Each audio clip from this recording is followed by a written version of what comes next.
Chapter 16. Everybody in and about Highbury who had ever visited Mr. Elton was disposed to pay him attention on his marriage. Dinner parties and evening parties were made for him and his lady, and invitations flowed in so fast that she had soon the pleasure of apprehending they were never to have a disengaged day. "I see how it is," said she. "I see what a life I am to lead among you. Upon my word, we shall be absolutely dissipated. We really seem quite the fashion. If this is living in the country, it is nothing very formidable. From Monday next to Saturday, I assure you, we have not a disengaged day. A woman with fewer resources than I have need not have been at a loss." No invitation came amiss to her. Her bath habits made evening parties perfectly natural to her, and Maple Grove had given her a taste for dinners. She was a little shocked at the want of 2 drawing-rooms, at the poor attempt at rout cakes, and there being no ice in the Highbury card parties. Mrs. Bates, Mrs. Perry, Mrs. Goddard, and others were a good deal behindhand in knowledge of the world, but she would soon show them how everything ought to be arranged. In the course of the spring she must return their civilities by one very superior party, in which her card tables should be set out with their separate candles and unbroken packs in the true style, and more waiters engaged for the evening than their own establishment could furnish, to carry round the refreshments at exactly the proper hour, and in the proper order. Emma, in the meanwhile, could not be satisfied without a dinner at Hartfield for the Eltons. They must not do less than others, or she should be exposed to odious suspicions, and imagined capable of pitiful resentment. A dinner there must be. After Emma had talked about it for 10 minutes, Mr. Woodhouse felt no unwillingness, and only made the usual stipulation of not sitting at the bottom of the table himself, with the usual regular difficulty of deciding who should do it for him. The persons to be invited required little thought. Besides the Eltons, it must be the Westons and Mr. Knightley. So far it was all of course, and it was hardly less inevitable that poor little Harriet must be asked to make the 8th. But this invitation was not given with equal satisfaction, and on many accounts Emma was particularly pleased by Harriet's begging to be allowed to decline it. She would rather not be in his company more than she could help. She was not yet quite able to see him and his charming, happy wife together, without feeling uncomfortable. If Miss Woodhouse would not be displeased, she would rather stay at home. It was precisely what Emma would have wished, had she deemed it possible enough for wishing. She was delighted with the fortitude of her little friend.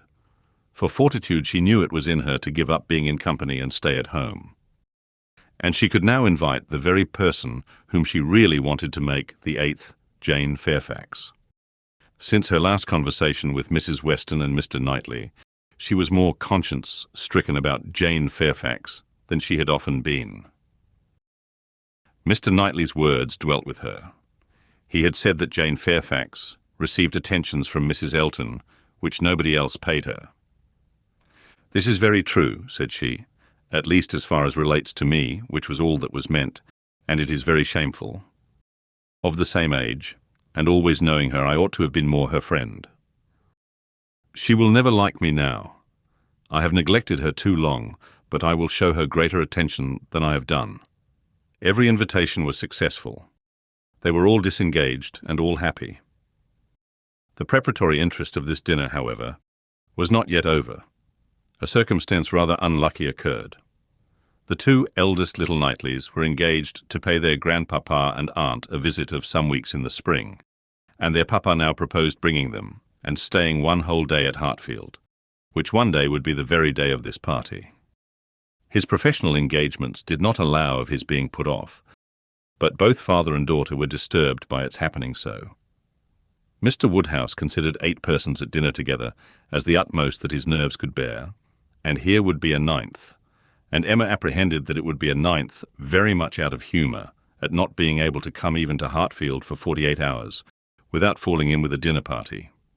She comforted her father better than she could comfort herself, by representing that though he certainly would make them 9, yet he always said so little that the increase of noise would be very immaterial. She thought it in reality a sad exchange for herself, to have him with his grave looks and reluctant conversation opposed to her instead of his brother. The event was more favourable to Mr. Woodhouse than to Emma. John Knightley came, but Mr. Weston was unexpectedly summoned to town and must be absent on the very day.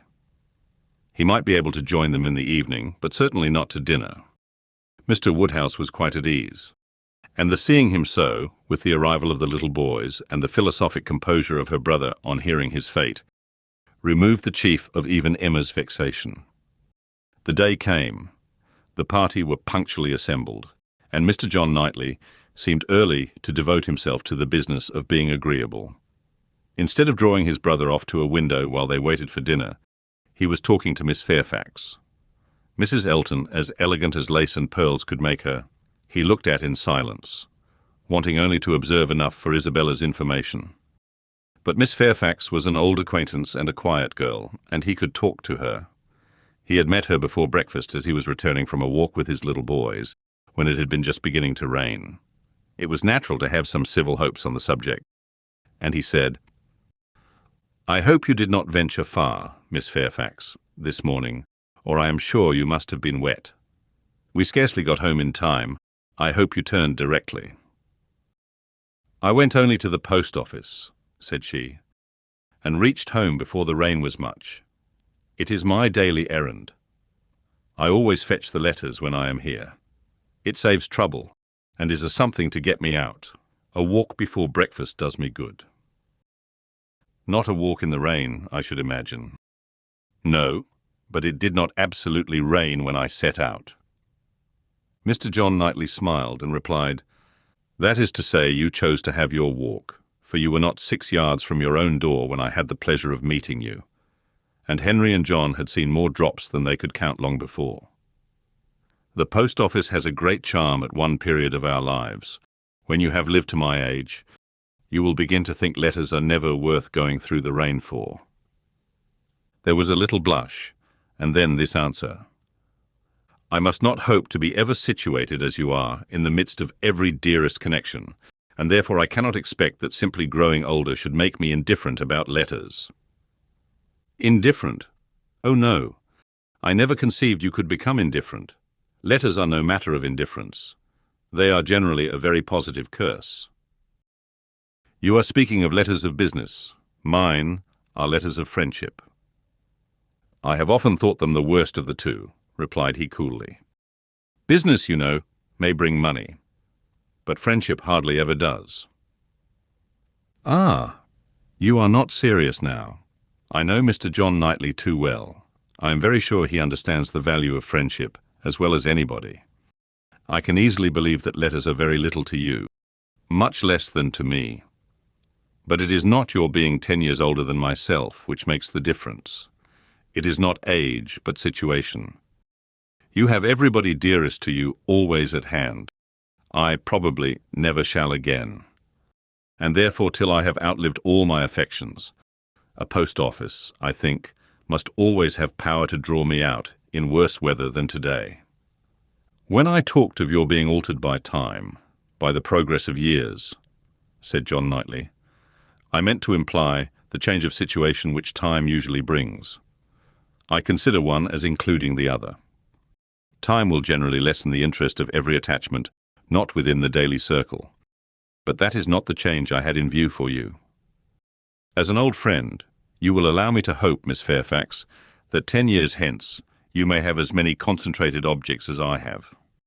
It was kindly said, and very far from giving offence. A pleasant thank you seemed meant to laugh it off, but a blush, a quivering lip, a tear in the eye, showed that it was felt beyond a laugh. Her attention was now claimed by Mr. Woodhouse, who, being according to his custom on such occasions, making the circle of his guests, and paying his particular compliments to the ladies, was ending with her, and with all his mildest urbanity, said, I am very sorry to hear, Miss Fairfax, of your being out this morning in the rain. Young ladies should take care of themselves. Young ladies are delicate plants. They should take care of their health and their complexion. My dear, did you change your stockings? Yes, sir, I did indeed, and I am very much obliged by your kind solicitude about me. My dear Miss Fairfax, young ladies are very sure to be cared for. I hope your good grandmamma and aunt are well. They are some of my very old friends. I wish my health allowed me to be a better neighbour. You do us a great deal of honour today, I'm sure. My daughter and I are both highly sensible of your goodness, and have the greatest satisfaction in seeing you at Hartfield." The kind-hearted, polite old man might then sit down and feel that he had done his duty, and made every fair lady welcome and easy. By this time, the walk in the rain had reached Mrs. Elton, and her remonstrances now opened upon Jane. "My dear Jane, what is this I hear? Going to the post office in the rain. This must not be, I assure you. You sad girl, how could you do such a thing? It is a sign I was not there to take care of you." Jane very patiently assured her that she had not caught any cold. "Oh, do not tell me. You really are a very sad girl, and do not know how to take care of yourself. To the post office, indeed. Mrs. Weston, did you ever hear the like? You and I must positively exert our authority." "My advice," said Mrs. Weston kindly and persuasively, "I certainly do feel tempted to give. Miss Fairfax, you must not run such risks. Liable as you have been to severe colds, indeed you ought to be particularly careful, especially at this time of year. The spring, I always think, requires more than common care. Better wait an hour or two, or even half a day for your letters, than run the risk of bringing on your cough again. Now, do not you feel that you had?" "Yes. I am sure you are much too reasonable. You look as if you would not do such a thing again." "Oh, she shall not do such a thing again," eagerly rejoined Mrs. Elton. "We will not allow her to do such a thing again." And nodding significantly, "There must be some arrangement made, there must indeed. I shall speak to Mr. E, the man who fetches our letters every morning. One of our men, I forget his name, shall inquire for yours too, and bring them to you. That will obviate all difficulties, you know. And from us, I really think, my dear Jane, you can have no scruple to accept such an accommodation." "You are extremely kind," said Jane. "But I cannot give up my early walk. I am advised to be out of doors as much as I can. I must walk somewhere, and the post office is an object, and upon my word, I have scarcely ever had a bad morning before." "My dear Jane, say no more about it. The thing is determined, that is," laughing affectedly, "as far as I can presume to determine anything without the concurrence of my lord and master. You know, Mrs. Weston, you and I must be cautious how we express ourselves. But I do flatter myself, my dear Jane, that my influence is not entirely worn out. If I meet with no insuperable difficulties, therefore, consider that point as settled." "Excuse me," said Jane earnestly. "I cannot by any means consent to such an arrangement, so needlessly troublesome to your servant. If the errand were not a pleasure to me, it could be done, as it always is when I am not here by my grandmamma's. Oh, my dear, but so much as Patty has to do, and it is a kindness to employ our men." Jane looked as if she did not mean to be conquered, but instead of answering, she began speaking again to Mr. John Knightley. "The post office is a wonderful establishment," said she. "The regularity and dispatch of it. If one thinks of all that it has to do, and all that it does so well, it is really astonishing. It is certainly very well regulated. So seldom that any negligence or blunder appears. So seldom that a letter, among the thousands that are constantly passing about the kingdom, is even carried wrong, and not one in a million, I suppose, actually lost. And when one considers the variety of hands, and of bad hands too, that are to be deciphered, it increases the wonder. The clerks grow expert from habit. They must begin with some quickness of sight and hand, and exercise improves them. If you want any farther explanation," continued he, smiling, "they are paid for it. That is the key to a great deal of capacity. The public pays and must be served well." The varieties of handwriting were farther talked of, and the usual observations made. "I have heard it asserted," said John Knightley, "that the same sort of handwriting often prevails in a family, and where the same master teaches, it is natural enough. But for that reason, I should imagine the likeness must be chiefly confined to the females, for boys have very little teaching after an early age, and scramble into any hand they can get." Isabella and Emma, I think, do write very much alike.